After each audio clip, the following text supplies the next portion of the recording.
चलिए जी स्टार्ट करते हैं। लास्ट क्लास में हम सर्कुलर मेजर पढ़ रहे थे और हमने कुछ आसान सवाल देखे थे, फिर एक मुश्किल सवाल भी देखा था। आज भी मैं वहीं से स्टार्ट करता हूँ। पहले एक बीच में मैंने आसान सवाल छोड़ा हुआ था, पहले मैं आपको वहाँ पे लेके जाता हूँ और फिर मैं आपको मुश्किल सवालों पे लेकर आऊँगा। सही है? अच्छा, फिर ये वाला सवाल छोड़ा था भाई। ओके, एग्जाम्पल नंबर 7 पे थे हम, पेज नंबर है हमारे पास 51। सही है, मैं रिकॉल करा दूं कि आपने दो नए फार्मूला सीखे थे। एक आर्क लेंथ का सीखा था, आर्क लेंथ का नाम होता था एस और इसका फार्मूला होता था आर थीटा। सही है, और जो है आपने दूसरा फार्मूला जो सीखा था वो एरिया का सीखा था। एरिया होता है हाफ आर स्क्वायर थीटा। सही है, where theta is in radians हमने सीखा था कि डिग्रीज की जगह अगर रेडियंस में कुछ स्टेटेड हो। भाई अभी एक सिंपल सवाल है फ्रॉम द पास्ट पेपर्स, 2005 का सवाल है। ये कहता है in the diagram O A B and O C D are radii of a circle, centre O and radius 16, angle A O C is equals to alpha radians. AC and BD are arcs of circle, center O and radii 10 and 16 respectively। मुझे नजर आ रहा है एक ही centre है लेकिन दो sector बन रहे हैं अलग अलग। सही है, एक छोटा सेक्टर है एक बड़ा सेक्टर है। उसे कहा in the case where A equals to 0.8 find the area of the shaded region। सही है, तो एरिया ऑफ शेडेड मैंने आपको पिछली क्लास में भी सिखाया था कि मैं क्या करता हूँ। मैं एरिया ऑफ शेडेड के लिए पहले एक्सप्रेशन लिख लेता हूँ अपना,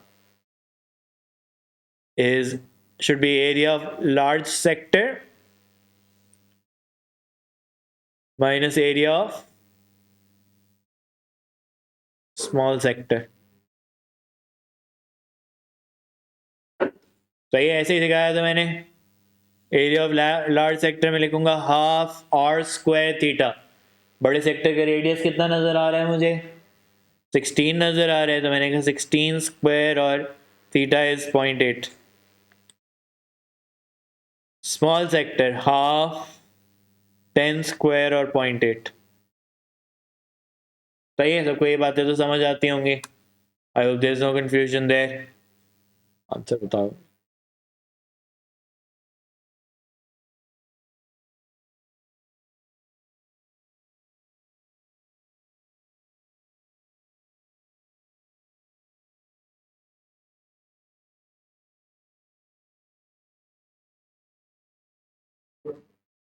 $62 पॉइंट।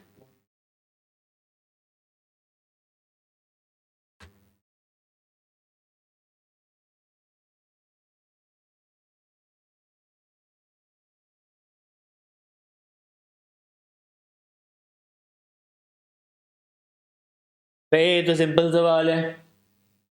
फिर find the value of alpha for which the perimeter of the shaded region is 28.9। Perimeter last class में हमने डिसाइड किया था हम किसको कहते थे, हम आउटर बाउंड्री को कहते थे। सही, अब इसकी आउटर बाउंड्री में क्या क्या आपको नजर आ रहा है?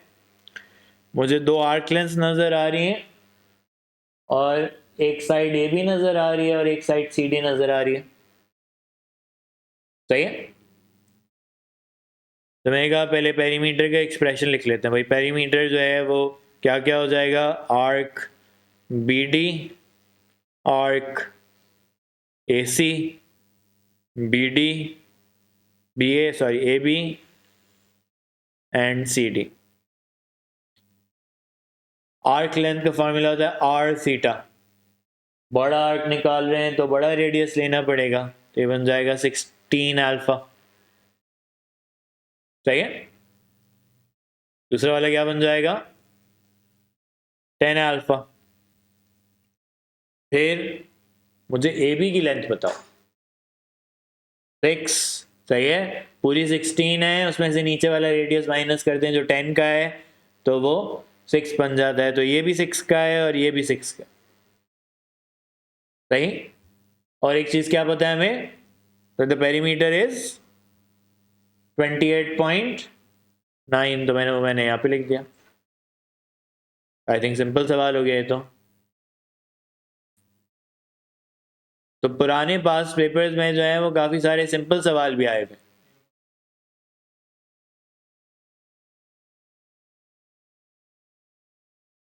ओके, ये पुराने वाले पास पेपर्स हैं इसलिए आपको सवाल जो है वो थोड़े से सिंपल लगेंगे।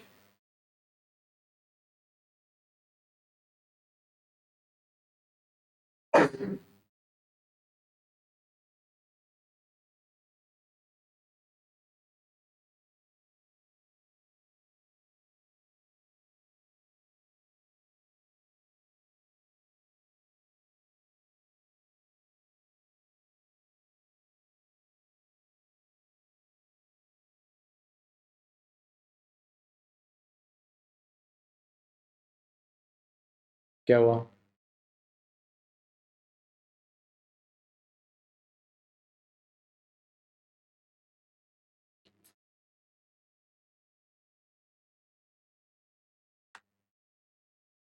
सही है। अब मैं आपको एक टेस्ट करने के लिए एक सवाल आपके सामने खोल रहा हूँ, होमवर्क का सवाल है। सही, फिर मैं आपको दूसरे टाइप ऑफ क्वेश्चन पे लेके जाता हूँ, वो आप मेरे साथ सॉल्व करेंगे। उसके 3-4 सवाल हैं, but before we do that I want you to try on your own page number 71, page 71।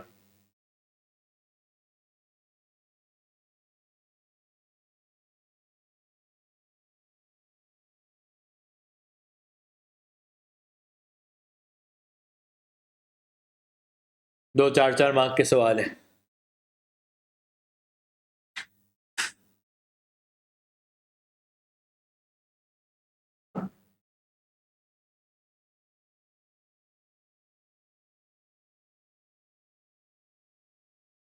पूछो, पहले अपने पास थोड़ा सा डायग्राम बना ले खुद से, उसके बगैर ये सवाल सॉल्व नहीं होगा।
हुआ किसी से पार्ट 1?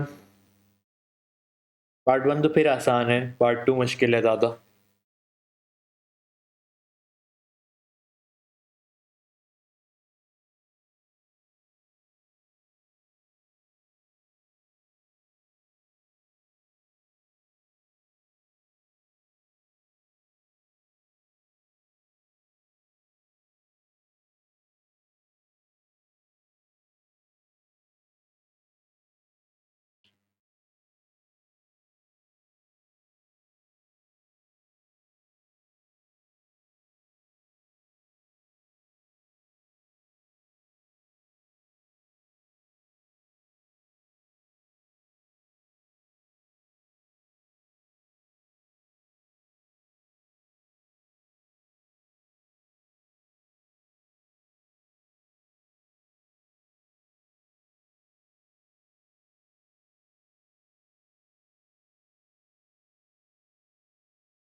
6.7 आंसर नीचे है।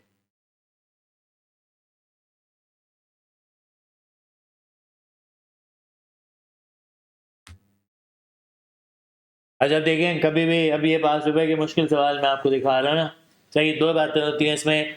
एक तो पहली बात ये है कि आपने इस आइडिया को ओपन रखना है कि आप जो है ना वो पेंसिल से लेके डायग्राम के ऊपर जो भी वर्किंग करनी है वो करेंगे ज़रूर, सही।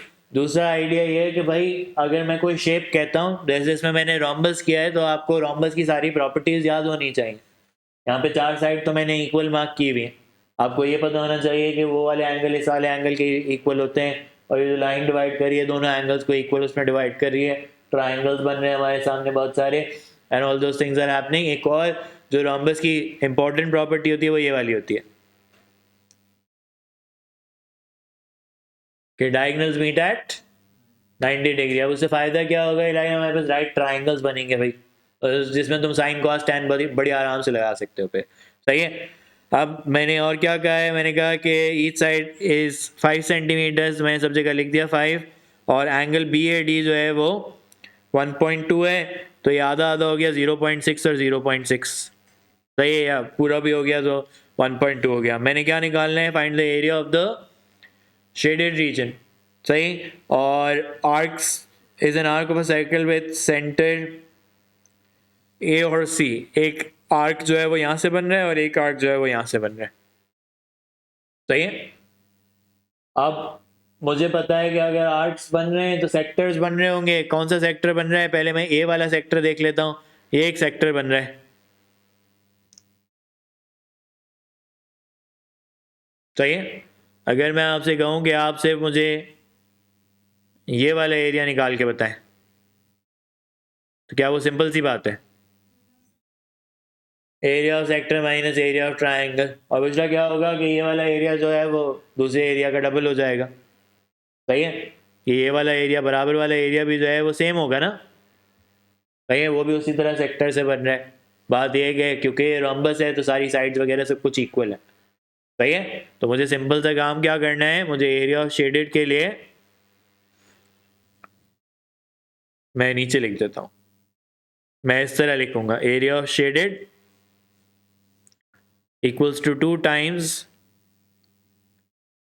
एरिया ऑफ सेक्टर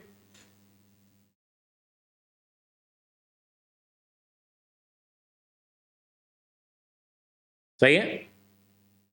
अब मैं पूरे सेक्टर की बात कर रहा हूँ, बहुत पूरे सेक्टर में रेडियस और एंगल दोनों पता है मुझे, तो ये तो सिंपल सी बात है, हाफ और स्क्वायर और थीटा।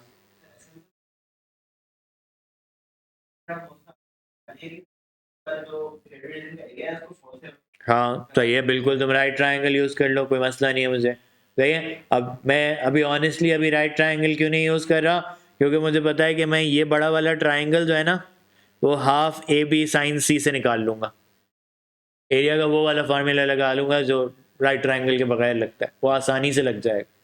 तुम अगर राइट ट्रायंगल वाले लगाओगे ना तो तुम्हें बेस और हाइट निकालनी पड़ेंगी पहले, सही है। हाँ वो अपनी पर्सनल चॉइस है, जैसे क्लिक करे वैसे ही तुम्हें कह रहा हूँ, तुम डायग्राम पे ड्रॉ करते जाओगे ना तो तुम्हें चीज़ें क्लिक होती जाएंगी, सही है। अगर half A B sine C, calculator किस मोड में होना चाहिए भाई, रेडियंस में, तो आप पूरा एक साथ लिख देंगे कैलकुलेटर के ऊपर, आंसर 6.703 आता है मेरे ख्याल से। ओके चलें जी, मैंने क्या बात आपको बता दी कि भाई पहले पार्ट में area of the shaded reason के लिए मैंने सेक्टर माइनस ट्रायंगल किया है, और जो है वो उसमें मैंने एक सेक्टर ले लिया, उसमें से ट्रायंगल माइनस कर दिया तो मेरे पास शेडेड सेगमेंट आ गया था, उसको मैंने डबल कर दिया तो मेरे पास एरिया आ गया था, सही है। अच्छा अब मैं आपसे ये कह रहा हूँ कि नेक्स्ट में find the length P Q, किसी ने निकाली पी क्यू, क्या ये वैल्यू आ गई, सही है 1.76 आ गई होगी, सही है। अब देखो फिर से सिंपल सी बात क्या है कि अपने डायग्राम को सही से इस्तेमाल करना है, जब भी कोई ऐसा नया पॉइंट क्रिएट हो रहा हो ना उसको नाम दे दिया करो। जैसे पिछले वाले जब मैं वो ट्रेपेजियम वाला सवाल भी कर रहा था, जब वो परपेंडिकुलर ड्रॉप हुई थी तो मैंने उनको नाम दे दिया था पी और क्यू, सही है। अब फिर से क्योंकि ये एक रोम्बस है तो मुझे फिर से क्या पता है कि ये पी एक्स और एक्स क्यू दोनों बराबर हैं, सही। फिर मुझे ये पता है कि ये सेक्टर बना हुआ है, तो यानी जो ए बी की लेंथ होगी वही ए क्यू की भी लेंथ होगी। ए क्यू की लेंथ कितनी होगी फिर? 5 होनी चाहिए भाई। अब इलाही अगर तुम किसी तरह मुझे ए एक्स बता दो, क्या यूज करोगे? राइट ट्राइंगल यूज करोगे, ट्रिग्नोमेट्री यूज करेंगे। 0.6 है, ये 5 है, क्या यूज करूं? मैं यूज करूंगा cos 0.6 इक्वल्स टू ax/5, ऐसा ही है। सो 5 cos 0.6 इक्वल्स टू ax। सही है? कितना आ रहा है ये रेडियंस में? 4.12। अब बुझो, अब जब भी आप ये अप्रोक्सीमेशन बीच में ले रहे हैं तो ज़्यादा डेसिमल लें, 127 ले लेते हैं। सही है? वैसे भी अगर आपने 12 लिया तो वो गलत है, क्योंकि 13 लेना चाहिए ना। सही है? सो 4.127, हमेशा एक डेसिमल ज़्यादा रखो, क्योंकि अभी ये फाइनल आंसर नहीं है। तो उससे फ़ायदा मुझे क्या होगा, मेरे पास पी एक्स निकल आएगा। सही है? तो मैं क्या, सॉरी, एक्स क्यू निकल आएगा। एक्स क्यू निकल आएगा कि मैंने कहा कि अब एक्स क्यू निकालना है, तो मैं कहूँगा 5 माइनस 4.127, 0.873। तो पी क्यू कितना हो जाएगा? इसका डबल हो जाएगा, 1.746, which rounds off to 1.7। तो अपने डायग्राम पे ड्रॉ करना इंपॉर्टेंट बात है भाई। अगर आप डायग्राम पे ड्रॉ नहीं कर रहे तो गड़बड़ होती रहेगी।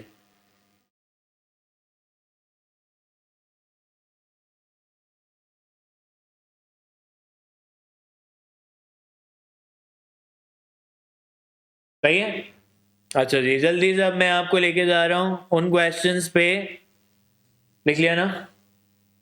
उन क्वेश्चंस पे जिनमें मैंने आपको कहा था लास्ट टाइम कि आपके पास नंबर्स नहीं होते, सिर्फ आर और थीटा और इस तरह दिए हुए होते हैं।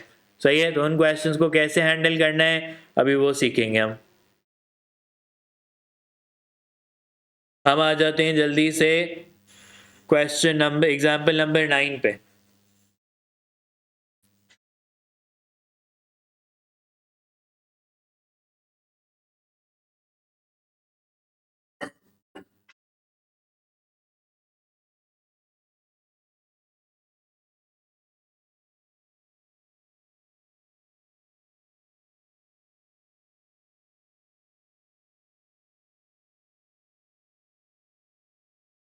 Page number 52।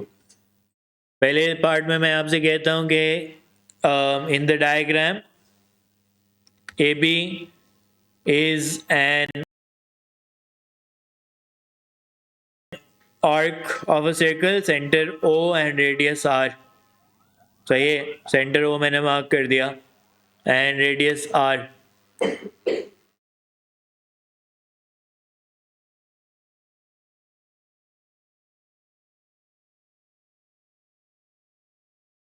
फिर मैंने कहा कि the point X lies on OB and AX is perpendicular to OB। Perpendicular है तो मुझे पता है क्या बन रहा होगा, एक राइट ट्रायंगल बनता हुआ नजर आ रहा है मुझे यहाँ पे। सही है? Show that area of the shaded reason. तो मैंने आपसे पहले भी यही कहा है कि आप अपना expression of the shaded reason banana start किया करें कि एरिया ऑफ शेडेड क्या होगा, area of sector minus area of triangle.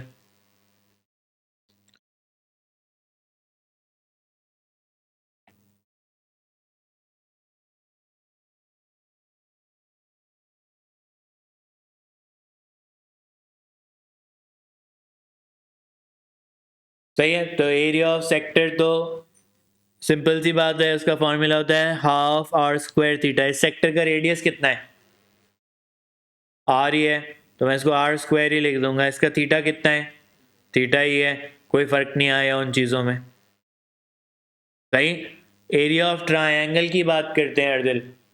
कौन सा, कैसा ट्रायंगल है? राइट ट्रायंगल है। तो मैंने कहा था जब राइट ट्रायंगल हो तो हाफ बेस इनटू हाइट इस्तेमाल कर लेना, ज़्यादा आसान रहेगा।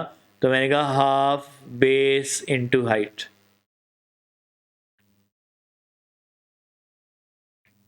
ओके?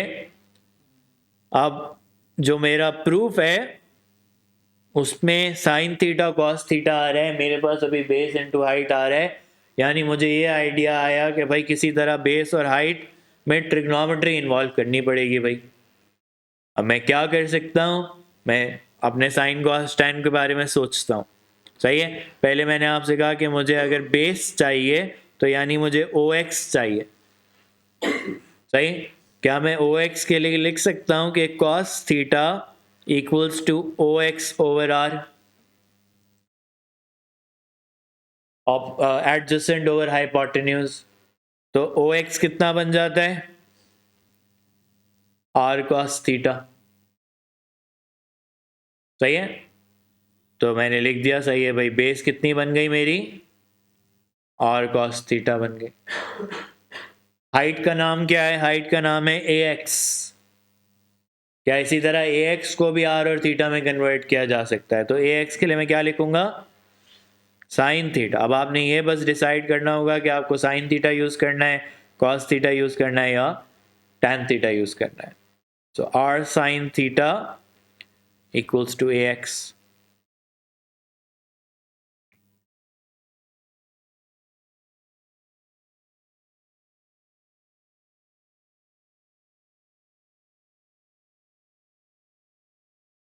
सही है, तो मेरे पास जो है वो पूरा एक्सप्रेशन बन गया। अभी उस फॉर्म में नहीं आया, क्या करूं उस फॉर्म में लाने के लिए, हाफ आर स्क्वायर को कॉमन निकालूं। सही है, अच्छा हाफ आर स्क्वायर को क्यों कॉमन निकाल सकता हूं, क्योंकि यहाँ पे भी half R square cos theta sine theta है, तो हाफ आर स्क्वायर कॉमन आ रहा है और अंदर रह जा रहा है theta minus sine theta cos theta.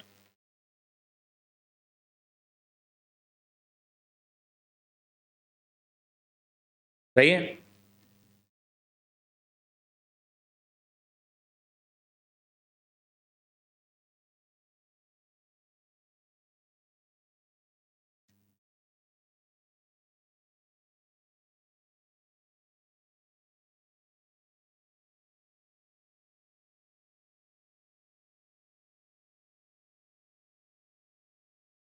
Okay. तो नजर आया पहला पार्ट प्रूव किया जा सकता था। अब अगला पार्ट फॉल्स बहुत सिंपल सा है, क्यों, क्योंकि उसमें नंबर्स इन्वॉल्व हो गए हैं। देखो उसने कहा in the case where r equals to 12, तो r की वैल्यू उसने बता दी 12, and theta equals to pi over 6, pi over 6। Find the perimeter of the shaded region. सही, तो तुम पेरीमीटर में बताओ क्या क्या है। तुमने कहा आउटर बाउंड्री को सर मार्क कर दे, तो मैंने आउटर बाउंड्री सारी मार्क कर दी। सही है, वैसे अगले पेज पे जगह है, आप लिखना चाहें तो अगले पेज पे ही लिखें, मैं शो करने के लिए यहाँ पे लिख रहा हूँ। पेरीमीटर में क्या क्या चाहिए मुझे, AX चाहिए, एक्स भी चाहिए और आर्क लेंथ ए भी। सबसे आसान आर्क लेंथ का फॉर्मूला होता है आर थीटा। आर तुम्हारा 12 आ गया और थीटा तुम्हारा पाई ओवर 6। अब बात रह गई ए एक्स और एक्स बी की। ए एक्स तो अभी निकाला था, ए एक्स को क्या लिखा था हमने, आर साइन थीटा। यहाँ पे लिख दूं, कैलकुलेटर बाकी कर लेगा। सही है, ए एक्स के लिए अभी कैलकुलेशन की थी ना हमने पिछले पार्ट में, आर साइन थीटा, तो मैंने आर साइन थीटा को यूज कर लिया, आर की जगह 12 और थीटा की जगह पाई ओवर 6। एक्स बी के लिए क्या करूँ भाई, क्या 12 माइनस ओ एक्स बेसिकली। नजर आ रहा है 12 माइनस ओ एक्स। 12 क्यों, क्योंकि रेडियस 12 है तो ये भी 12 होगा, ओ भी पूरा 12 होगा। सही, तो ये वाला मैंने अब, क्योंकि √3 और पाई में चाहिए ना, तो इलाही हम पूरा एक साथ नहीं लिख पाएंगे कैलकुलेटर पे, हमें तोड़ तोड़ के लिखना पड़ेगा। पहले मैंने लिखा 12 साइन पाई ओवर 6 कैलकुलेटर पे, तो आंसर आया 6। 12 माइनस 12 कॉस पाई ओवर 6, और ये आ गया 2 पाई, तो ये बन गया 6 plus 12 minus 6√3 plus 2 pi, which is 18 minus 6√3 plus 2 pi.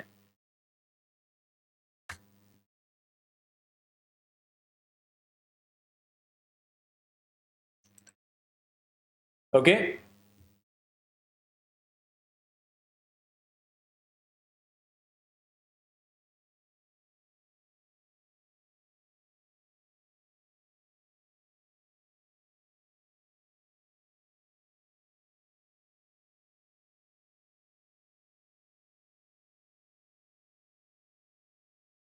अगर आपको ये क्वेश्चन समझ आया तो ये अगला वाला जो है वो होमवर्क का ही सवाल है, आप होमवर्क में ही जाके कर लें। I think this should be worksheet 1 में जाओ, देखो क्वेश्चन नंबर 2 क्या बन रहा है। स्क्रॉल कर लूँ मैं, लिख लिया सबने? ये वाला जो है ना वो होमवर्क में भी है, तो मैं आपको उधर ही दिखा देता हूँ, आप सॉल्व करें, फिर इसके बाद 2 और सवाल करने।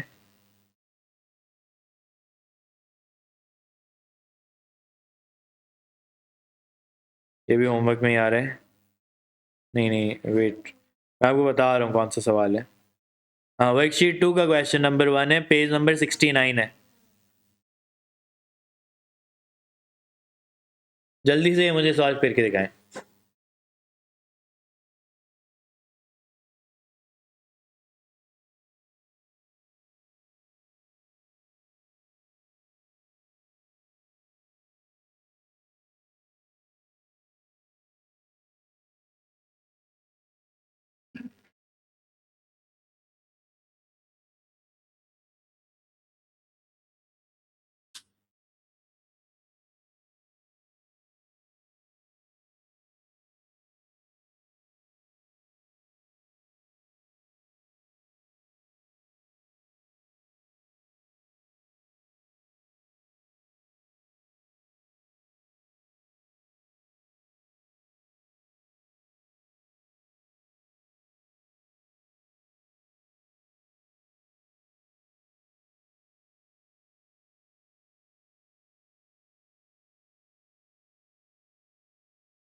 नीचे आंसर भी लिखे हुए हैं।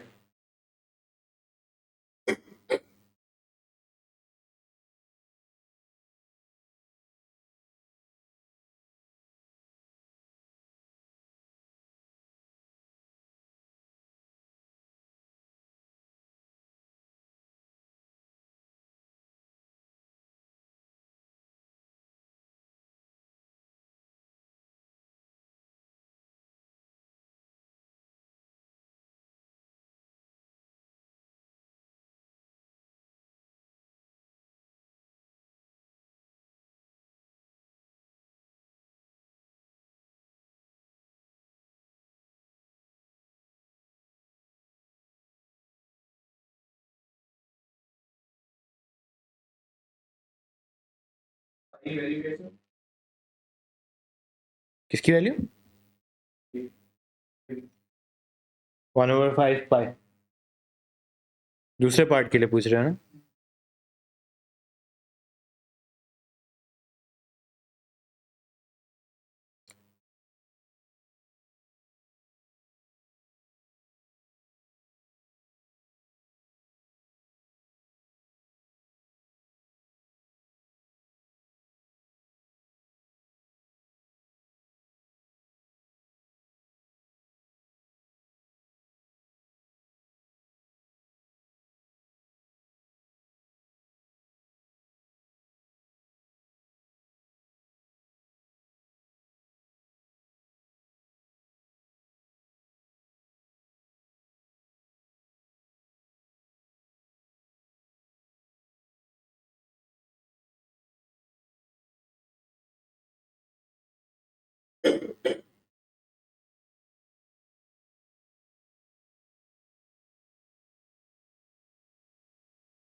पहला पार्ट हो गया है, सही है। दूसरा पार्ट भी सिंपल सा है, पहला पार्ट भी इतना कोई खास मुश्किल नहीं है।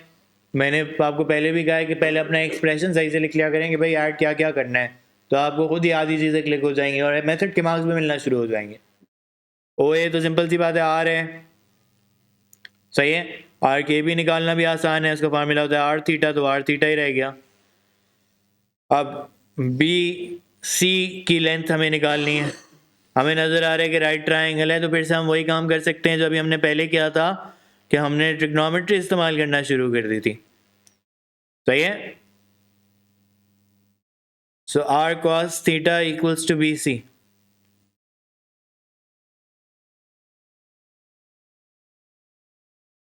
सही है।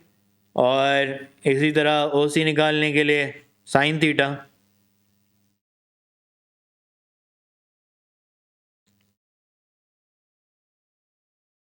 सही है। तो ये तो सिंपल सी बात थी। अब अर्दिल एक दफ़ा ऐसा ही सवाल जो है ना, वो ये क्योंकि एड मैथ का भी यही टॉपिक है और उसमें चैलेंज क्या था, अगर मैं आपको भी वो चैलेंज दे दूं तो शायद आपको भी सवाल मुश्किल लगना शुरू हो जाए।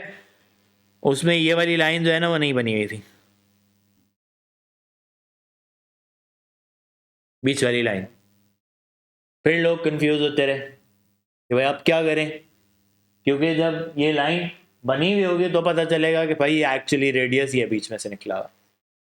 अब जिसने वो प्रिडिक्ट नहीं किया वो इधर उधर से लाइन बनाता रहा, किसी ने यूं ट्रायंगल बना लिया, किसी ने यूं बना लिया, बीच में से यूं डिवाइड कर दिया, रेक्टेंगल बना दिया, ये बना दिया, सही है। तो आपने अवेयर रहना है कि भाई क्या क्या चीज़ें चेंज हो सकती हैं।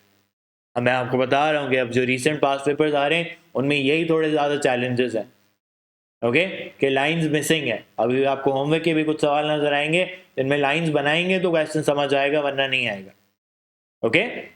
तो the intention of getting you to solve this question was to show you कि भाई इसमें ट्विस्ट भी कर सकता था। मैं छोटा सा ट्विस्ट करूंगा ना, क्वेश्चन मुश्किल हो जाएगा, ओके। चलें, फिर ये हो गया। फिर मैंने कहा for the case where R equals to 10 find the area of the plate. तो आई थिंक एरिया तो बड़ा सिंपल सा है, it's area of sector plus triangle, सारी चीज़ें आपके सामने है। So half R square theta, half base, base BC को कह देते हैं, so 10 cos pi over 5 into 10 sin pi over 5। कोई रिस्ट्रिक्शन नहीं है कि आपने एग्जैक्ट वैल्यू में देना है, एज इट इज़ कैलकुलेटर पे टाइप किया तो आंसर 55.2 आना चाहिए, सही है। सब्ट्रैक्शन की जगह ऐड होना चाहिए। कॉमन आप लोगों का एरर जो मुझे अभी मैं पेपर्स जब चेक कर रहा था तो एरर मुझे क्या नज़र आते हैं कि क्योंकि शुरू में एक्सप्रेशन सही नहीं लिखा होता तो बाद में ऐड करने की जगह सब्ट्रैक्ट कर देते हैं। इस क्वेश्चन में भी एक बच्चे ने एक दफ़ा यही किया था, अभी मैं जब दूसरी क्लास में सॉल्व करा उसने, क्योंकि लिखा नहीं शुरू में तो पता था, उसने शुरू में फिगर आउट यही किया था कि भाई ऐड करना है, क्योंकि लिखा नहीं, आदत होती है सब्ट्रैक्ट करने की। पिछले सारे क्वेश्चन में सब्ट्रैक्शन हुई ना, ठीक है, तो सब्ट्रैक्ट कर दिया उसने, आंसर नेगेटिव आना शुरू हो गया, या पता नहीं पॉजिटिव आ रहा था, बल्कि पॉजिटिव ही आ रहा होगा, बट वो बहुत छोटा सा आंसर आ रहा था, उसका कोई 5 पॉइंट समथिंग आ रहा था, 55 पॉइंट समथिंग की जगह, ओके। चले आगे। अब दो मुश्किल सवाल देख लेते हैं। आई थिंक दो का तो टाइम नहीं बचेगा, एक का बचेगा। तो एक तो मैं जो सबसे ज़्यादा मुश्किल वाला है पहले मैं वो करा देता हूँ, फिर मैं थोड़ा आसान वाला भी करा दूंगा। सही है, ये वाला क्वेश्चन मुझे कराना ज़रूरी है ताकि आपको बाकी सारी बातें भी मेरी समझ आएँ। तो मैं आपको कह रहा हूँ कि रीसेंट क्वेश्चन की डिफ़िकल्टी बढ़ती गई है। पेज नंबर है ये 56, एग्जाम्पल 12 है ये मेरे पास। सही है, ये कहते हैं the diagram shows a circle with centre A and radius R, diameters CAD and BAE are perpendicular to each other. A larger circle has center B and passes through C and D. सही है, show that the radius of the larger circle is R root 2। फिर से numbers नहीं दिए हुए मैंने आपको। Important बात मैंने आपको क्या बताई है कि जब वो कोई सेंटर बताए ना तो प्लीज़ मार्क कर लिया करें। तो एक सेंटर उसने ये बताया है और एक सेंटर उसने ये बताया, ए और बी। सही है, तो बी बड़े सर्कल का सेंटर है और ए जो है वो छोटे सर्कल का centre. Show that the radius of the larger circle is R root 2। Radius of the larger circle कहाँ बना हुआ है, कौन से लेटर्स हैं? बनाना पड़ेगा, बना हुआ नहीं है भाई। मैं कहा ना रीसेंट क्वेश्चन में ये बहुत प्रॉब्लम है कि हर चीज़ बनानी पड़ रही है। या तो ये बना दो या अर्दिल ये भी बना सकता था, मेरी मर्जी है। सही है, मैंने ऊपर बना दिया अभी। चलो फिर बताओ, अब प्रूव करना है कि यार रूट 2 आ रहा है।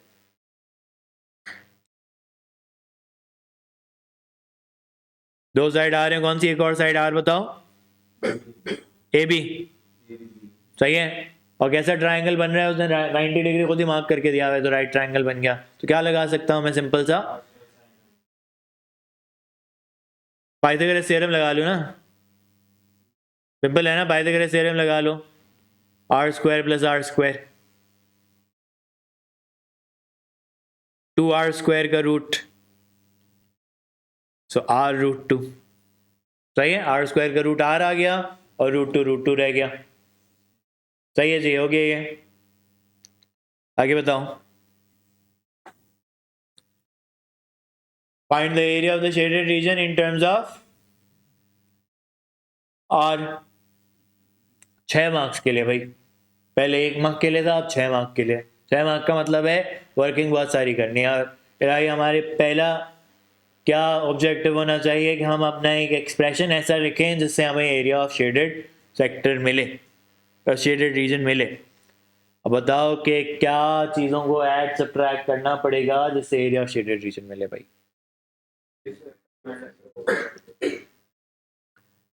तुम क्या कह रहे हो इलाई? ए से सेक्टर ये कहाँ पे, राइट साइड पे लेफ्ट साइड पे? ये अच्छा, वो अर्दिल कह रहे हैं पूरा सेमी सर्कल ले लें, आप पूरा एक साथ ले लें। सही है, सही बात है, एक सेमी सर्कल तो हो गया। नए इलाही हमें इसका एरिया चाहिए, तो semi circle minus this area. इस शेप का नाम क्या था, लास्ट क्लास में पढ़ाया था, क्या कहते थे इसको?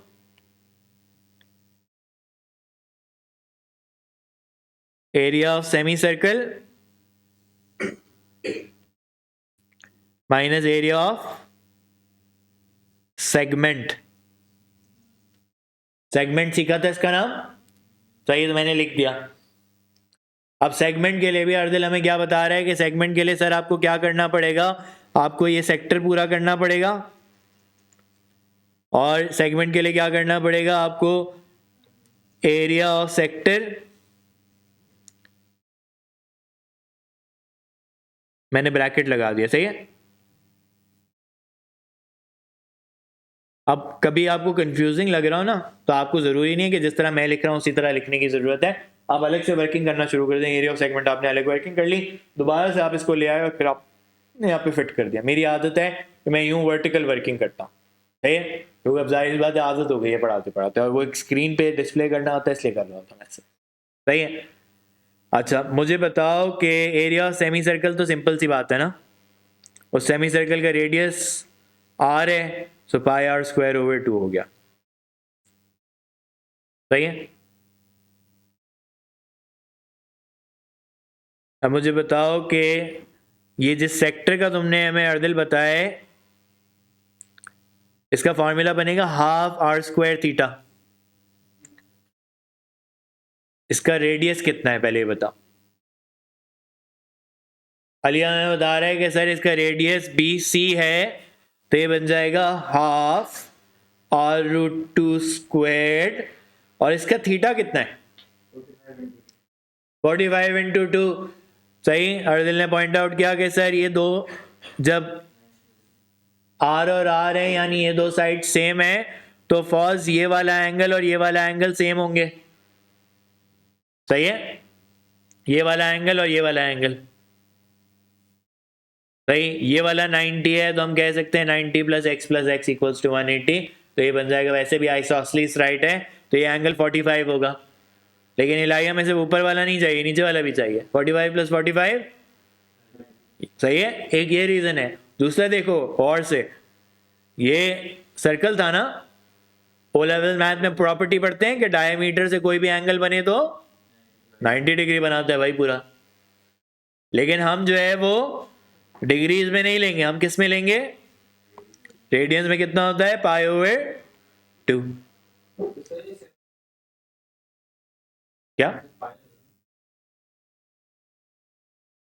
अच्छा, सेमी सर्कल में अब ये तुम लोग क्या कर रहे होते, तुम लोग जो है ना वो दोबारा सेक्टर के फॉर्मूला लगा रहे हो। भाई सर्कल का एरिया क्या होता है पाई आर स्क्वायर, मैं आधा कर दिया।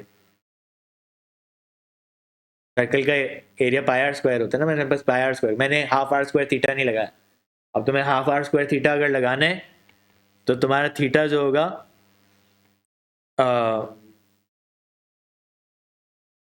तुम्हारा थीटा जो होगा वो पूरा पाई होगा।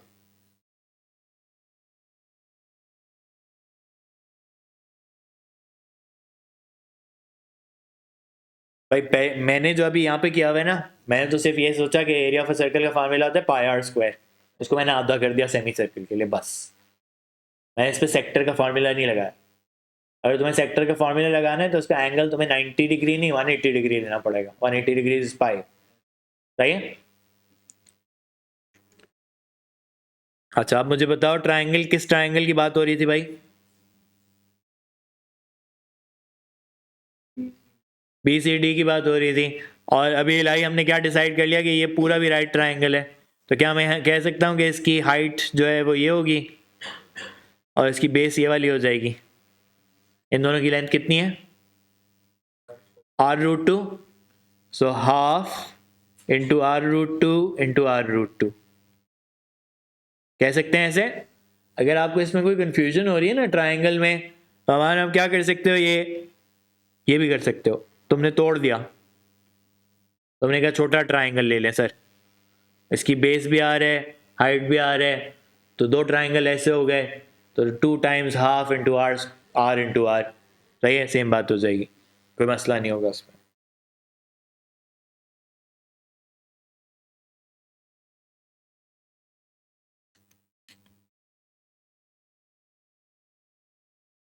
सही।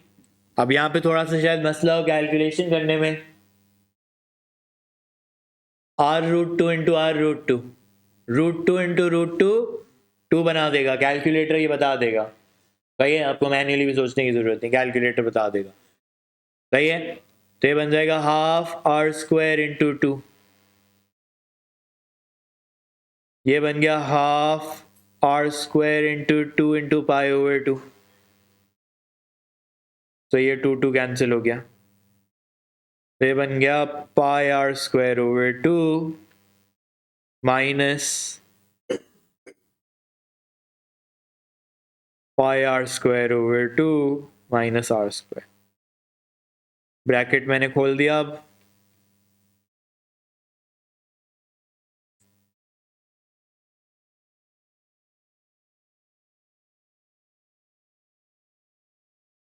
इसका आंसर ये आर स्क्वायर। बहुत अनयूजुअल सा आंसर लगता है जब आता है, that's the correct answer. Right, find the area of the shaded region in terms of R, so that is R square. सही है, मुश्किल सवाल था, बहुत सारी चीजें कैलकुलेट करनी पड़ी, सोचनी भी पड़ी, लाइंस भी खुद ही बनानी पड़ी, रेडियस भी चेंज करते रहना पड़ा, फॉर्मूलाज भी सोचने पड़े। और रिसेंट सारे क्वेश्चंस ऐसे सोचने वाले भाई।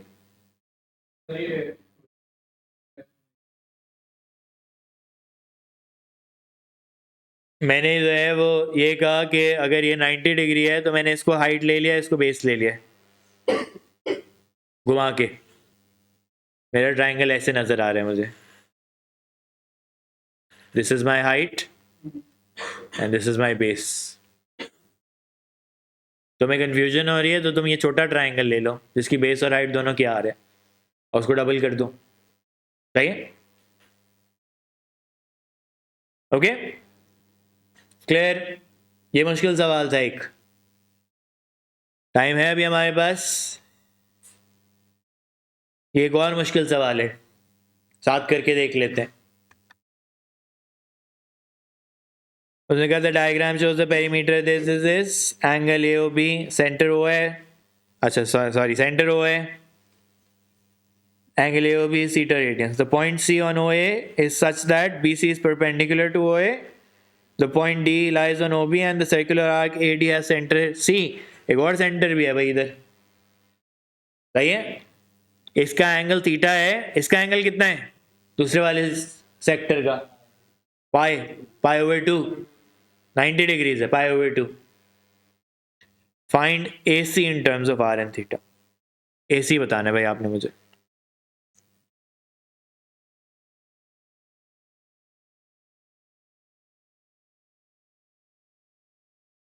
एक मार्क के लिए।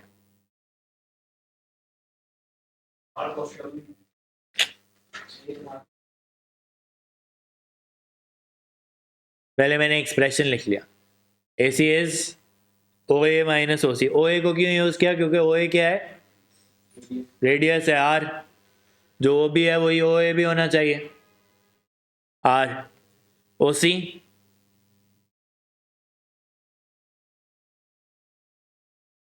अब बताओ, OC R cos थीटा बन जाएगा। उसमें ये यूज कर लेंगे हम कि cos theta equals to OC over R।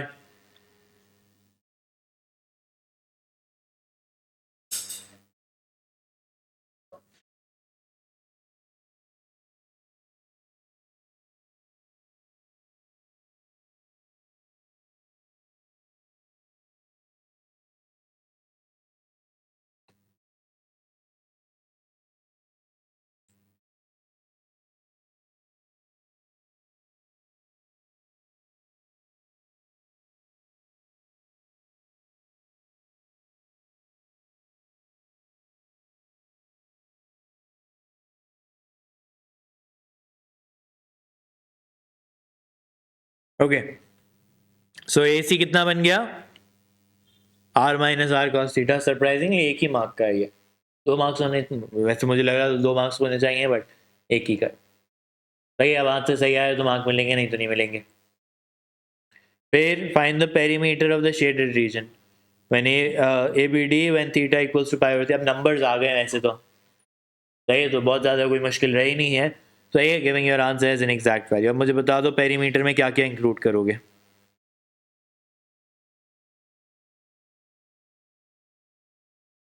Arc AB,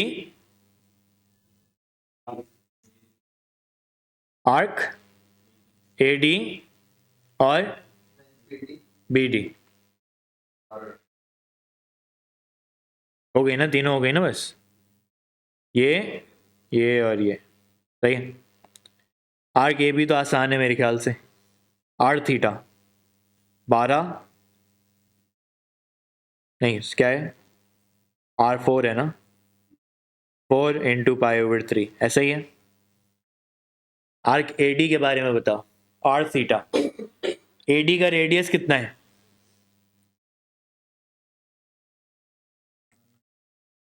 AC into pi over 2।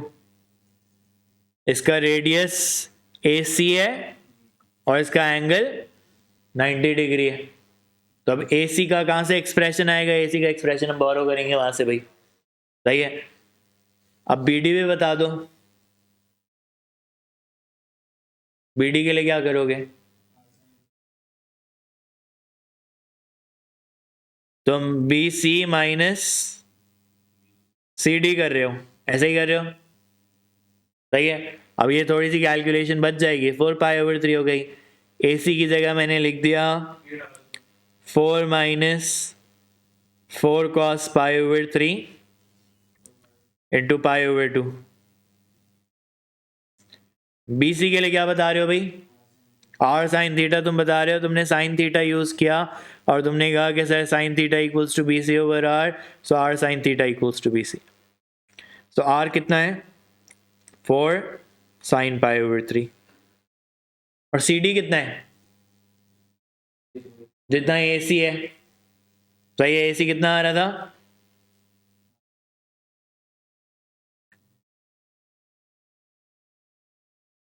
ये 2 बन रहा है, तो वहां पे उसकी भी वैल्यू 2 आ जाएगी और ये बन रहा होगा 2√3। सही है क्या? ये कैलकुलेटर पे लगा दिया मैंने। सही।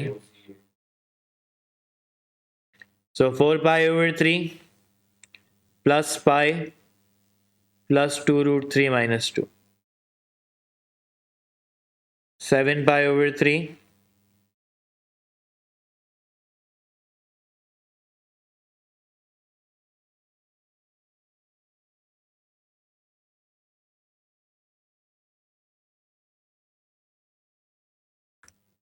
Giving your answer as an exact value. Exact value का मतलब होता है कि रूट्स नजर आने चाहिए, पाई नजर आना चाहिए, जो भी न्यूमरेटर डिनोमिनेटर, कोई डेसिमल नहीं नजर आना चाहिए बेसिकली, मुझे कोई अप्रॉक्सीमेशन ना हुई भी एग्जैक्ट वैल्यू।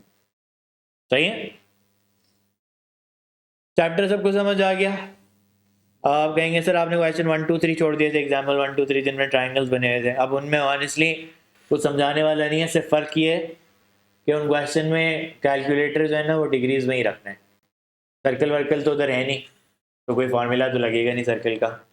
सही है? तो वो वाले क्वेश्चन भी करके देख लेना, उनमें से 1 2 तो होमवर्क में भी इंक्लूडेड है, but we are running out of time, इसलिए मैंने जो है वो शुरू वाली एग्जाम्पल्स छोड़ दी थी। उनमें कुछ नया सिखाने को नहीं है, उनमें वही पाइथागोरस थ्योरम और tan sin cos ये सब लग रहा होगा। सही है? कोई प्रॉब्लम हो तो मुझसे पूछ लेना, मैं कर दूंगा सॉल्व, बट अभी के लिए टाइम ख़त्म हो गया है, तो ये चैप्टर यहीं पे वाइंड अप करेंगे। सही है? बाकी जो मुश्किल वाले सवाल थे आपको नज़र आया, अभी मैंने आपको कुछ करा दिए, उससे ज़्यादा मुश्किल जो है वो होमवर्क में भी होंगे, इससे ज़्यादा भी मुश्किल होते हैं। रिसेंट एक सवाल है जिसमें हेक्सागोन भी बना हुआ है भाई, तो हाँ वो करके देखेंगे तो पता चलेगा। अब जाहिर से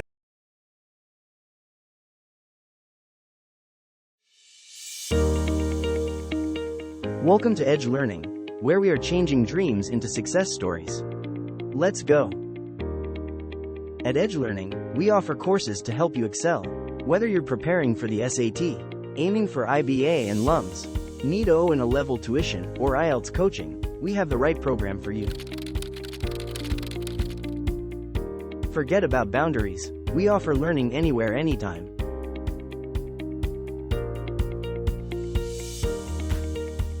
Our expert tutors provide personalized attention in various batch sizes and one-on-one sessions, along with pre-exam review workshops to ensure you perform your best on test day. Join us at Edge Learning and take the first step towards turning your dreams into reality. So what are you waiting for? Register now or call us.